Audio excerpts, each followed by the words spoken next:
Alhamdulillah anak tadi malam tidak ikut tahun baru. Bagus. Dan berinisiatif untuk tidur. Tapi tidak bisa tidur. Esok harinya ada datang keluarga bawa ikan untuk dibakar. Oh, ikannya mentah.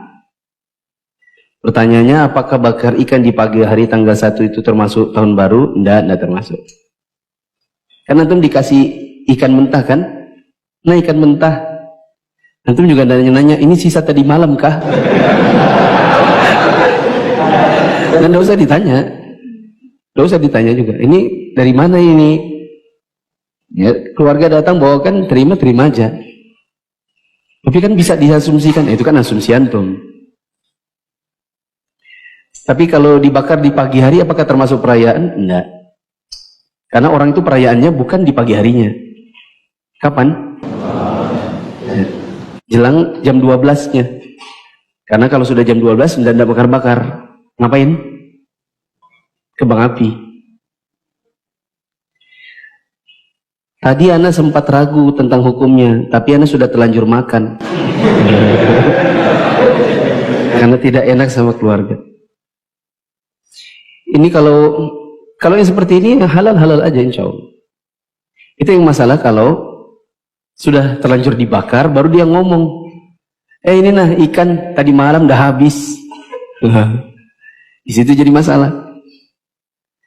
Bagaimana kalau dia ngomong, ini sisa tadi malam dah habis? Maka di sini ada ikhtilaf ulama.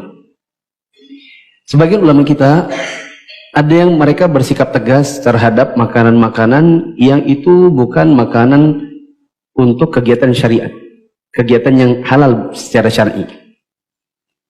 Seperti kue kue ulang tahun. Ya kan? Terus ikan dan jagung bakar malam tahun baru. Kita tidak melakukan, tapi kita dikasih tetangga.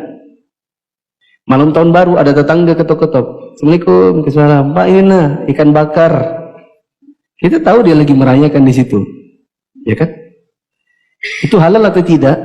Sebagian ulama ada yang tegas. Itu makanan diadakan bukan untuk sebuah hal yang secara syariat halal, maka haram. Seperti tadi. Termasuk juga kue ulang tahun. Kadang-kadang kita dikasih kue ulang tahun. Atau ada tetangga perayaan ulang tahun, terus anak kita dapat itunya nah. Yang pakai plastik itu apa namanya? Goodie bag, ya kan? Boleh atau tidak? Karena itu diadakan buat perayaan ulang tahun.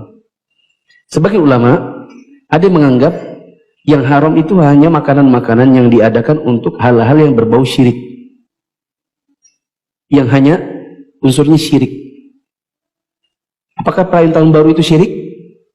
Wallahualam sepertinya tidak. Tapi kalau makanan yang tadinya dijadikan sesajen buat kuburan, terus setelah 1 hari diambil kembali, ada sisanya, telur rebusnya misalnya, itu makanan tadinya buat sesajen kuburan untuk mencari rezeki misalnya, maka inilah yang diharamkan oleh sebagian ulama. Sebagian lagi menganggap karena ini dua pendapat yang memang akhirnya menjadikan makanan syubhat, karena sebagian menghalalkan dan sebagian mengharamkan. Maka kalaupun terpaksa diambil, maka tidak dimakan, tetapi diberikan kepada orang yang membutuhkan. Jadi kalau kita dapat misalnya ikan bakar sisa tahun baru, atau malam itu ada orang bakar-bakar malam tahun baru lalu kemudian kita dikasih, maka ini kita simpan, seandainya tidak bisa menolaknya, lalu kemudian dikasih ke yang membutuhkan. Siapa? Misalnya ada tetangga yang memang miskin, yang dia mungkin makanannya mungkin hanya nasi sama garam, ya, yang mungkin kita tahu intinya dia kesusahan untuk cari makan. Atau kalau tidak ada ya kasih kucing, kasih hewan. Ayamnya kasih kucing, nasinya kasih ayam. Nasinya kasih ayam, ayamnya kasih kucing, begitu. Kalau kita meyakini bahwa ini aduh syubhat ini. Kalau saya pribadi, bila saya yang di posisi itu, maka saya juga akan bilang, oh ini syubhat, maka saya kasih kepada hewan. Atau kasih kepada yang membutuhkan. Tidak saya makan. Nah ini kan, Anda sudah terlanjur makan, ya sudah. Apalagi? Ya. Tobat aja, tobat. Tobat makan syubhat.